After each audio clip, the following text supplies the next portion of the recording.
The room fell silent as High Counselor HFY raised his long, blue-tinged hand. 300 pairs of eyes, some with multiple pupils, others glowing in strange colors, turned to face him. The grand chambers of the Galactic Council stretched out like a massive bowl, with delegates from across the galaxy sitting in tiered seats. "We gather today to discuss the matter of Earth," HFY said, his voice deep and smooth. "Our observation of this planet has lasted for over 200 years. The time has come to make our decision." Behind him, a large screen displayed images of Earth, its blue oceans, green lands, and sprawling cities. Then the images changed to show wars, pollution, and poverty. "The species known as humans have failed to meet our standards," continued HFY. "They fight among themselves. They harm their own planet. Their technology remains primitive. I propose we classify them as an inferior species and place Earth under quarantine." Counselor Mrev, a small creature with gray skin and large eyes, stood up. "I disagree. Humans show great potential. Their art, their music, their ability to adapt." "Potential means nothing without proper direction," interrupted another counselor, a tall insect-like being named Krax. "We have watched them for generations. They have nuclear weapons but still fight over land and resources. They are dangerous and unpredictable." The debate continued for hours. Some counselors spoke of human creativity and resilience. Others pointed to human violence and selfishness. In the end, a vote was called. "Those in favor of classifying humans as inferior and placing Earth under quarantine, please indicate now," said HFY. Lights flashed across the chamber as counselors cast their votes. The results appeared on the large screen. 278 in favor, 22 against. "The motion passes," HFY announced. "Earth is now officially designated as a quarantine developmental zone. Humans are classified as an inferior species. They will be denied access to interstellar travel and advanced technology until they evolve beyond their current state." A signal was sent out from the council chambers, broadcasting the decision across the galaxy. Millions of miles away, in a NASA facility in Houston, Olivia Bennett sat at her monitoring station. Her night shift had been quiet until strange readings began appearing on her screen. She adjusted her headphones and leaned forward. "That's weird," she said to herself, typing commands into her computer. "This doesn't look like standard space noise." Olivia was a communications specialist with 10 years of experience. She had monitored signals from Mars rovers, international space missions, and deep space probes. But this signal was unlike anything she had seen before. She ran it through various filters and translation programs. Slowly, parts of the message became clear. Words appeared on her screen. Classification: inferior species, Earth, quarantine. Her heart raced. She picked up her phone and called her boss. "Dr. Wright, this is Olivia Bennett. I need you to come to the monitoring station right away. I intercepted something big." Dr. Alan Wright arrived 20 minutes later, his gray hair messy, and his glasses sitting crooked on his nose. "This better be important, Bennett. It's 3 a.m. "It is, sir. Look at this." She showed him the partially translated message. Dr. Wright's face went pale. "Are you certain this is genuine?" "The signal came from beyond our solar system, sir. It's being broadcast on multiple frequencies I've never seen used before. This isn't human-made." Dr. Wright reached for the secure phone on the wall. "I need to contact the Pentagon immediately." Within hours, President Patricia Daniels sat in the White House Situation Room, surrounded by military generals, science advisors, and intelligence officers. The translated message from the Galactic Council was displayed on screens around the room. "So a bunch of aliens just decided we're inferior," said the president, her voice steady despite the shocking news. "What are our options?" A young man with dark hair and alert eyes spoke up. "Madam President, I think we might be able to do more than just listen to their transmissions." "Who are you?" asked the president. "Vincent Garcia, cybersecurity specialist. If we can intercept their signals, we might be able to access their network. President Daniels looked around the room. Is that possible? Vincent nodded. They clearly didn't think we could even hear them. That means they probably didn't protect against us hacking them either. The president leaned forward. Then let's show these aliens what an inferior species can do. President Daniels nodded at Vincent Garcia. I want a team assembled immediately. The best we have. The room buzzed with activity as calls went out across the country. 6 hours later, 5 people sat around a table in an underground facility beneath a mountain in Colorado. Vincent Garcia looked at the group chosen for what the president had named Operation Trojan Horse. Next to him sat Dr. Samantha Powell, a woman with short blonde hair and serious eyes. She was the top expert in quantum computing at the National Security Agency. So we're really dealing with aliens? Dr. Powell asked, tapping her pen against her notebook. Captain Eric Martinez, a tall man in a military uniform, answered, The evidence is solid. We've confirmed the signal came from outside our solar system.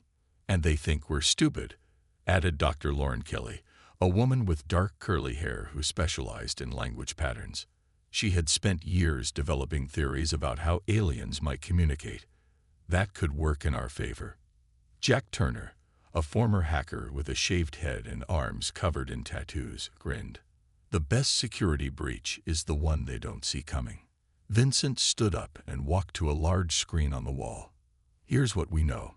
The transmission was sent on frequencies we normally don't monitor. If Olivia hadn't been running a new scanning program, we might have missed it. He showed them the translated message. The words inferior species and quarantine were highlighted in red. They've been watching us for hundreds of years, Dr. Kelly said, but they clearly don't think we can reach them technologically. Dr. Powell opened her laptop. Let's examine the signal structure. It might tell us something about their network. For the next few hours, the team analyzed the alien transmission. Dr. Powell found patterns in the data that suggested how their communication system might work. Vincent noticed similarities to Earth's own network protocols. This is interesting, Vincent said, pointing to his screen. Their system is more advanced than ours, but the basic principles are the same. They use packets of data. They have authentication protocols. Can we break in? Captain Martinez asked. Vincent looked at Dr. Powell. What do you think? She nodded slowly. They're advanced, but they're sloppy. They didn't encrypt this message well because they didn't think we could intercept it. That's a critical mistake. Jack Turner laughed. Classic security error. If you think your enemy is too stupid to attack you, you get lazy. By midnight, they had a plan. Dr. Powell would create a program to analyze and mimic the alien communication patterns. Vincent would design special code that could find weaknesses in their system. Jack would help build tools to exploit those weaknesses. If we can get in, Vincent explained to the group, we might find information about their technology, their plans for Earth, maybe even ways to contact other species they've encountered. Captain Martinez frowned. This could also start an interstellar war if we're not careful. Which is why we need to be smart about this, said Dr. Kelly. We need to understand their culture and politics before we make any bold moves. They worked through the night, fueled by coffee and the knowledge that they were humanity's best hope. Dr. Powell typed furiously at her computer, creating complex algorithms. Vincent and Jack built digital tools designed to penetrate alien firewalls. Dr. Kelly analyzed language patterns to help them understand any information they might find. At 2 a.m., Dr. Powell sat up straight. I think I found something. Their network has regular pulses, like heartbeats. If we time our approach to match these pulses, we might slip in undetected. Vincent looked over her shoulder. That could work. Let's try to build a backdoor using that rhythm. By 3 a.m., they had created a sophisticated program designed to infiltrate the Galactic Council's network. It would disguise itself as normal traffic, slipping through security by mimicking authorized communications. Captain Martinez watched the technical team work. How long will it take to know if this works? We'll find out soon, Vincent said, his fingers flying over the keyboard. If their security is as overconfident as we think, maybe ours. If not, he shrugged. Dr. Kelly put a hand on his shoulder. We can do this. They may be advanced, but they've never faced humans before. At 3:47 a.m. Mountain Time, Vincent looked at his team and took a deep breath. Everyone ready? They nodded. Then let's show the galaxy what inferior species can do. He pressed enter, and their program launched into space, racing along the same frequencies the alien message had used. The countdown to humanity's response had begun. The room was silent except for the hum of computers.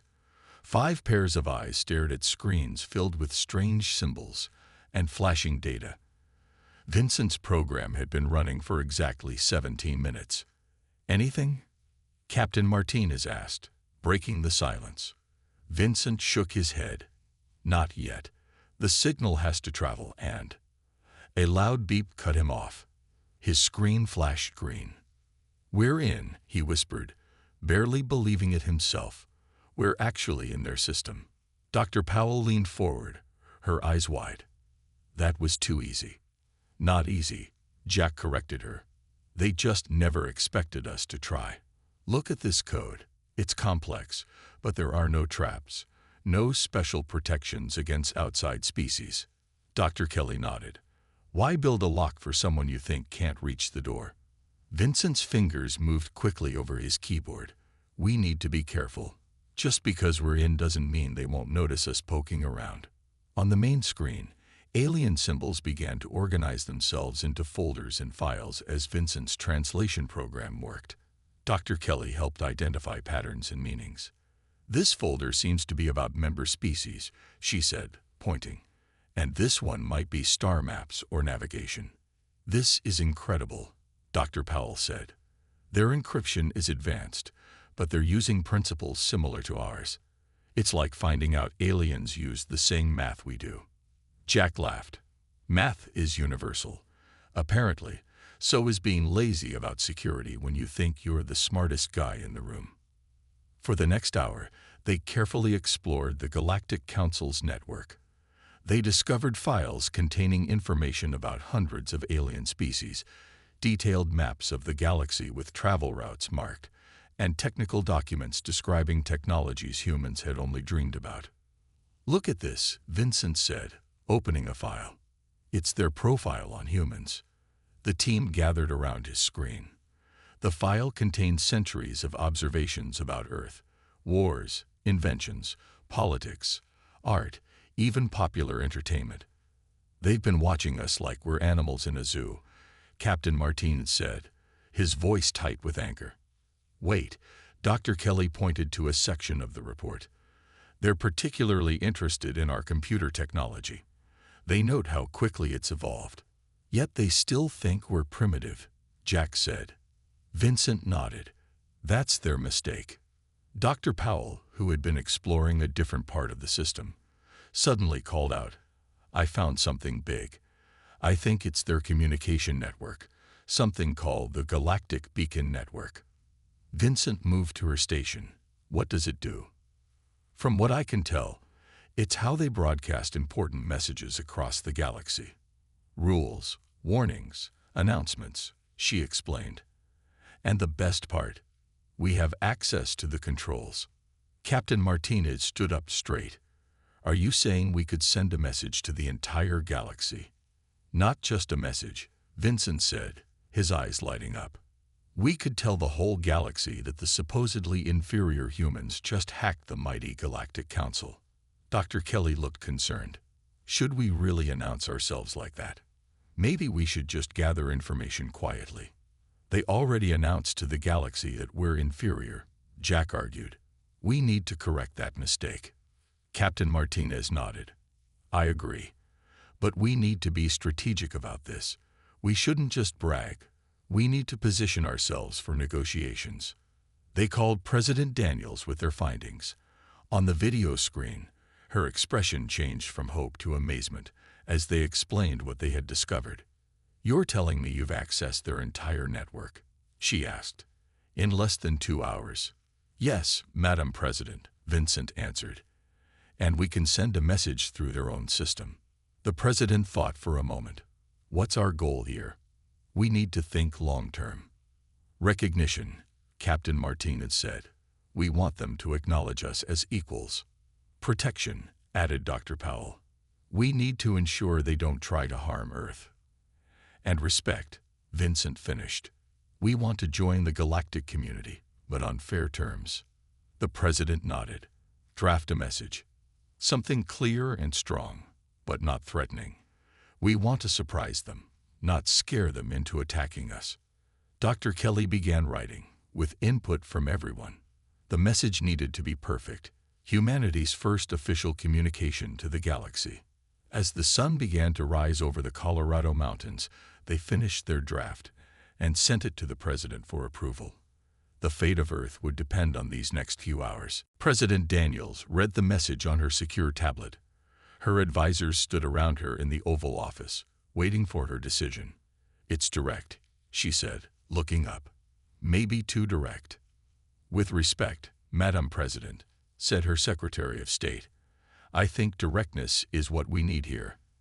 These aliens have been watching us for centuries and decided we're inferior without ever talking to us." The president nodded and pressed a button on her tablet. "Approved. Send it."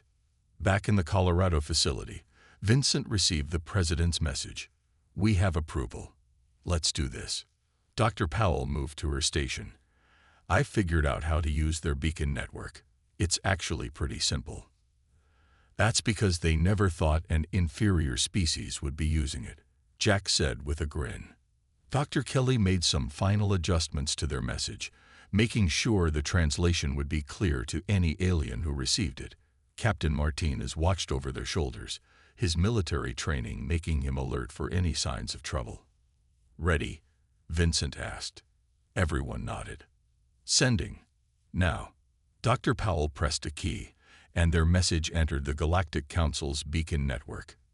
In an instant, it was broadcast to thousands of worlds across the galaxy.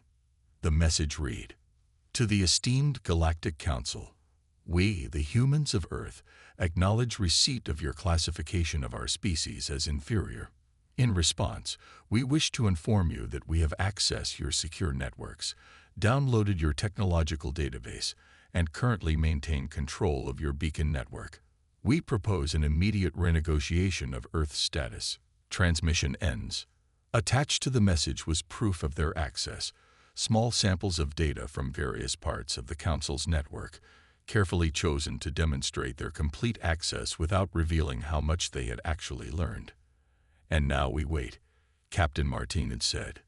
They didn't have to wait long. 20 minutes later, their system detected a flurry of communications within the Council's network. "They're scrambling," Vincent said, monitoring the traffic. Lots of emergency signals being sent back and forth. Dr. Kelly translated some of the messages. "They're in shock. Some of them don't believe it's really humans who sent the message. They think it must be some other species playing a trick." Jack laughed. "Should we send a selfie to prove it's us?" Dr. Powell shook her head. "Let them wonder for a bit. The longer they're confused, the more time we have to explore their systems." Vincent agreed. "We should focus on learning as much as we can about their technology before they figure out how to kick us out." For the next 2 hours, they downloaded data about faster-than-light travel, energy generation, medicine, and other advanced technologies. They were careful not to disrupt any systems or cause damage. Their goal was to gain knowledge, not start a war. Then an alert flashed on Vincent's screen. "They're trying to trace our connection. Can they find us?" Captain Martinez asked. Vincent smiled. "Not the way we set this up. Our signal bounces through so many points, it would be like finding one specific drop of water in the ocean." Suddenly, Dr. Kelly called out, "New message coming in. It's addressed directly to Earth." They gathered around her screen. The message was from High Counselor HFY himself. "To the representatives of Earth, your actions are unprecedented in Council history. An emergency delegation has been authorized to make contact with your planet. We request coordinates for a landing site. This delegation will have authority to discuss your status within the galactic community." The room fell silent as they processed this development. "They want to come here," Jack said. "That's either really good or really bad." "It's an opportunity," Captain Martinez said. "They're acknowledging us directly." "We should inform the President immediately," Dr. Powell said. Vincent nodded and opened a secure line to the White House. As they waited for the connection, he looked at the team that had accomplished the impossible in less than a day. "No matter what happens next," he said, "we've already changed the course of human history. They can never call us inferior again." On the main screen, star maps of the galaxy glowed. For the first time, humans were looking at their future among those stars not as outsiders, but as recognized players on the galactic stage. High Counselor HFY stood in the center of the council chambers, surrounded by shouting representatives from hundreds of worlds. His tall blue form seemed to shrink under the weight of their anger and fear. "Order," he called, his voice amplified through the chamber. "We must have order." Slowly, the noise died down. Counselor Krax, the insect-like being who had strongly supported classifying humans as inferior, stepped forward. "How could primitives access our systems?" he demanded. "Someone must have helped them. Someone among us is a traitor." Murmurs of agreement spread through the room. Accusations flew between different species. Old rivalries and suspicions surfaced as trust broke down. Counselor Mrev, who had defended humans earlier, stood on her platform. "Or perhaps we were wrong about them. Perhaps they are more capable than we thought." "Impossible," Krax insisted. "Their technology is centuries behind ours. This must be sabotage." The Council's chief of security, a gray-skinned being named Dorn, approached HFY. "High Counselor, our initial investigation shows no signs of internal tampering. The access appears to have come from Earth itself." "That cannot be," HFY said, but doubt showed in his eyes. "We have traced the signal," Dorn continued. "It matches Earth's communication patterns, but uses our own frequency channels. They somehow adapted their technology to interface with ours." The news silenced the chamber. The implications were enormous. If humans could adapt so quickly, what else might they be capable of? Meanwhile, on various worlds across the galaxy, the message from Earth was causing different reactions. On the military planet Kraz, battle cruisers were being prepared. On the peaceful world of Lumina, philosophers debated what this meant for their understanding of intelligence. Trading worlds calculated new opportunities, while older, more cautious civilizations reinforced their defenses. In the High Counselor's private chamber, an emergency meeting was taking place. HFY sat with the Council's 5 most senior members. "The humans have downloaded significant amounts of data," reported Dorn. "Technology, star maps, species profiles, enough to advance their civilization by hundreds of years." "Have they used any of this information yet?" asked Elder Trom, the oldest member of the Council. "No," Dorn admitted. "They seem to be waiting." "For what?" asked another elder. "For us to respond," HFY said. "They sent a message, not an attack. They want recognition. Or they are preparing something worse," warned Krax. HFY shook his head. "If they wanted to harm us, they could have disrupted critical systems. Instead, they demonstrated their access and requested negotiations." The elders considered this. Finally, Elder Trom spoke. "In my 500 years on the Council, we have never faced such a situation. A species we classified as inferior has proven us wrong within a single day. Our options are limited. We must make contact." Back on Earth, President Daniel stood before the United Nations General Assembly. Representatives from every nation listened as she explained the situation. "Less than 24 hours ago, we learned we are not alone in the universe," she said. "We also learned that a group called the Galactic Council had judged humanity to be inferior and placed our planet under quarantine." Shocked murmurs filled the room. However, She continued, raising her hand for quiet. A team of our best minds has managed to access the Council's network, demonstrating that their assessment was incorrect. The Council has now requested face-to-face negotiations. The chamber erupted with questions and concerns. Some nations demanded immediate access to the alien technology. Others feared the arrival of alien ships would cause panic or religious crisis. I understand your concerns, the President said, but we must present a united front. This is not about one nation or another. This is about humanity's place in the galaxy. After hours of debate, the United Nations agreed on Geneva, Switzerland, as the landing site for the alien delegation. The location was neutral, secure, and symbolic of international cooperation. As night fell over Europe, Vincent and his team arrived in Geneva. They would serve as technical advisors during the upcoming negotiations. Hard to believe that yesterday we didn't even know aliens existed, and now we're about to meet them, Jack said, looking up at the stars. And they're coming to us, Dr. Powell added. Not as conquerors or observers, but as negotiators. Vincent nodded, because we made them see us differently.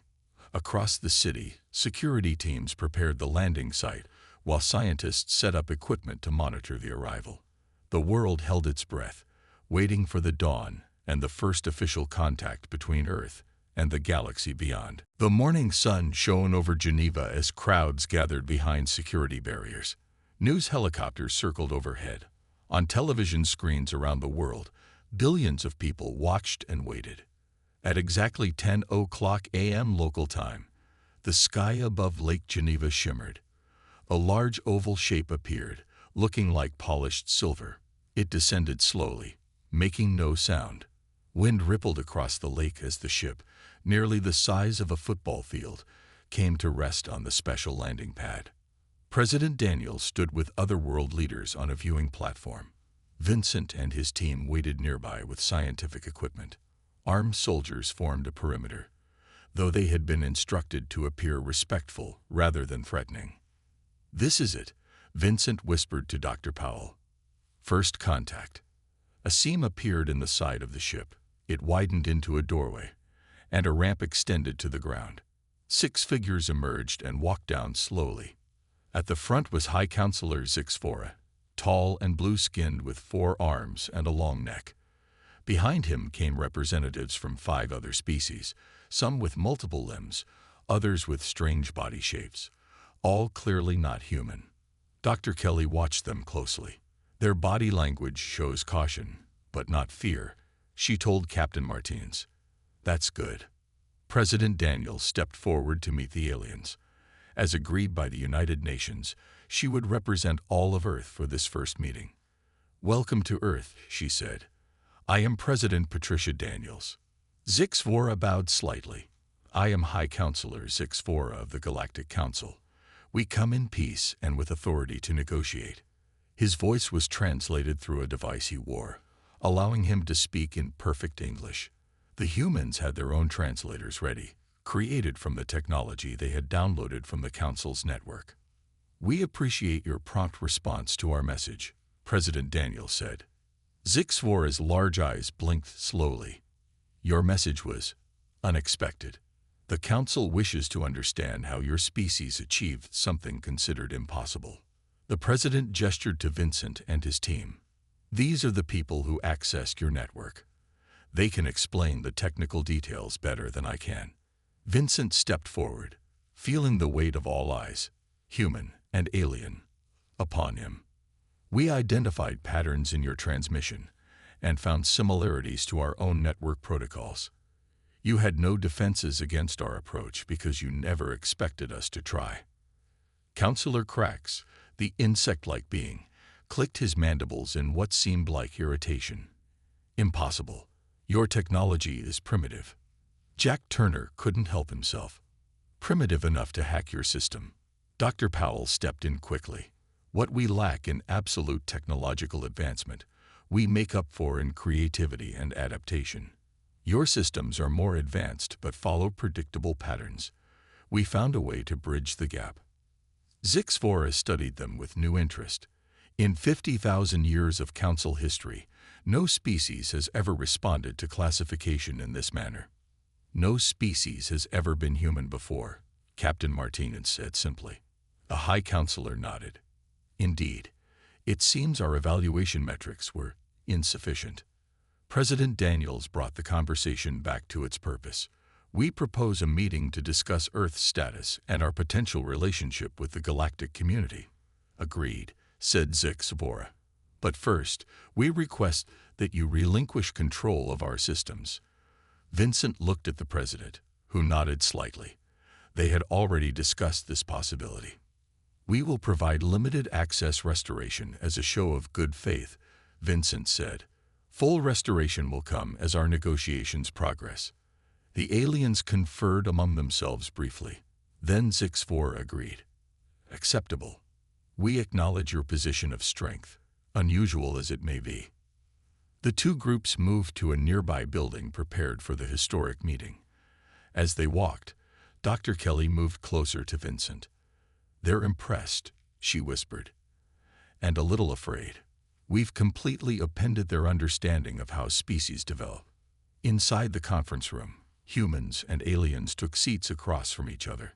Camera feeds broadcast the scene worldwide, though with a slight delay to allow for intervention if needed. Zixvora placed a small device on the table. It projected a holographic image of the galaxy, with thousands of tiny lights representing inhabited worlds. For too long, we have observed Earth from afar, he said. Today, we speak as potential equals. Let us begin. President Daniels nodded. Let's start with a simple question. Why did you classify us as inferior in the first place? The true negotiation for humanity's place in the galaxy had begun. 3 days passed. The negotiations between Earth and the Galactic Council moved from the large conference room to smaller meeting spaces. Different groups worked on different issues. The main talks were led by President Daniels and High Counselor Zixvora, while technical teams, cultural experts, and security specialists met separately. Vincent and Dr. Powell sat with alien technology experts in a room filled with holographic displays. They were working on a new security system that would incorporate both human and alien methods. Your approach is unusual, said Lynn, a purple-skinned alien with 6 fingers on each hand. You create random elements on purpose. We focus on perfect patterns. Randomness can be security, Vincent explained.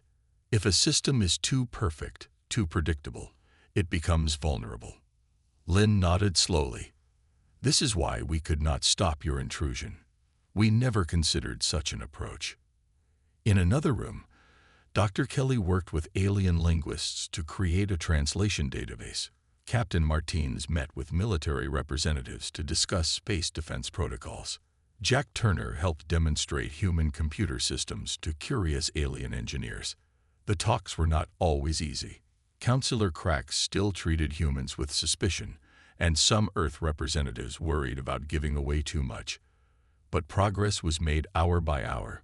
On the evening of the 3rd day, President Daniels and her key advisors met in a secure room to discuss their strategy. They're offering us technology, but limited access to certain star systems, said the Secretary of State.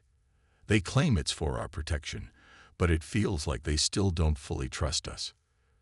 Can we trust them? Asked the Defense Secretary. Vincent spoke up. From what we've seen in their systems, they generally honor their agreements, but they're also used to being the ones with all the power. Which we've changed, said Dr. Powell. Our hack showed them we can't be ignored or controlled easily. President Daniels tapped her pen on the table. What's our bottom line here? What must we achieve? Recognition as equals, said Dr. Kelly immediately. Not just technically, but culturally. Protection from hostile species, added Captain Martinez.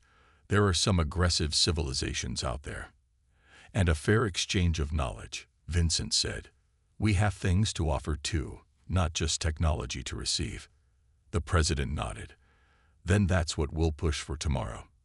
Late that night, Vincent couldn't sleep. He walked in the garden of the hotel where the human delegation was staying. To his surprise, he found High Counselor Zixvora there, looking at Earth's moon. "Your planet's moon is quite large compared to your planet," HFY said when he noticed Vincent. "It's unusual and quite beautiful." "Thank you," Vincent said, unsure how to respond to small talk with an alien. "May I speak freely, away from the formal talks?" HFY asked. Vincent nodded. "In 50,000 years of Council history, no species has ever surprised us the way humans have," the High Counselor said. "We thought we understood how intelligent life develops. We had categories, patterns, expectations. You broke them all. Is that a good thing?" Vincent asked. HFY's four hands made a gesture Vincent couldn't interpret. "It is a new thing. And new things can be frightening, but also valuable." He paused. "Some council members wanted to respond to your hack with force. Did you know that?" Vincent felt cold despite the warm night. "We considered that possibility. Yet you took the risk anyway. Why?"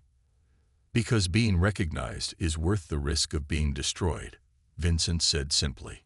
"We couldn't accept being labeled inferior without trying to prove otherwise." The High Counselor was silent for a long moment. "Tomorrow, I will offer a new proposal, one that recognizes humanity's unique qualities." He turned his large eyes to Vincent. "Your species is young, but you have much to teach us about adaptation and innovation, perhaps as much as we have to teach you about technology." The next morning, the formal negotiations resumed. True to his word, HFY presented a new proposal. Earth would be classified as a sovereign emergent species with full rights in the galactic community. Humans would receive technological knowledge in exchange for sharing their unique problem-solving approaches. Earth would have a representative on the council within 5 years.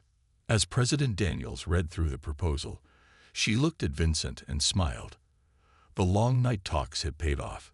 Humanity had earned its place among the stars. 1 month later, Olivia Bennett looked out the window of the alien ship as it approached the massive space station. The structure was like nothing humans had ever built, a spinning wheel of silver and light, with ships of all shapes and sizes coming and going. "That's the Galactic Council headquarters," explained her guide, a friendly alien named Trell. "Over 300 species meet here to discuss matters that affect the galaxy." Olivia nodded, still amazed that she, the person who had first intercepted the alien transmission, was now the first human to visit the Council headquarters. As a communications expert, she had been chosen to help establish permanent links between Earth and the Council. "Are you nervous about the ceremony?" Trell asked.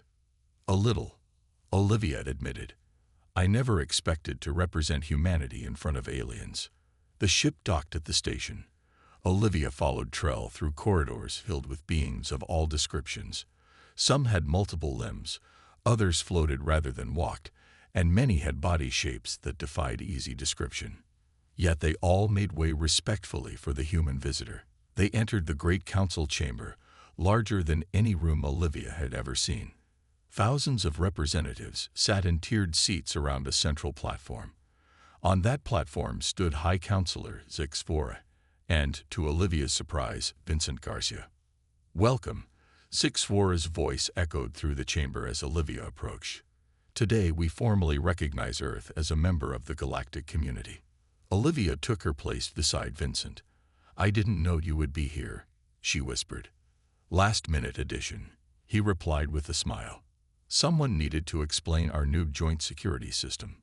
High Counselor HFY raised all 4 of his hands for silence. "1 month ago, we made a grave error. We judged humans by standards that failed to recognize their unique qualities.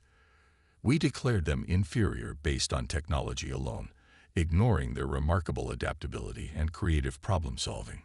The chamber was completely silent as he continued. "Within 1 day of our judgment, humans demonstrated these qualities by accessing our network, something no other species has ever accomplished. Rather than using this access for harm, they requested recognition and fair treatment."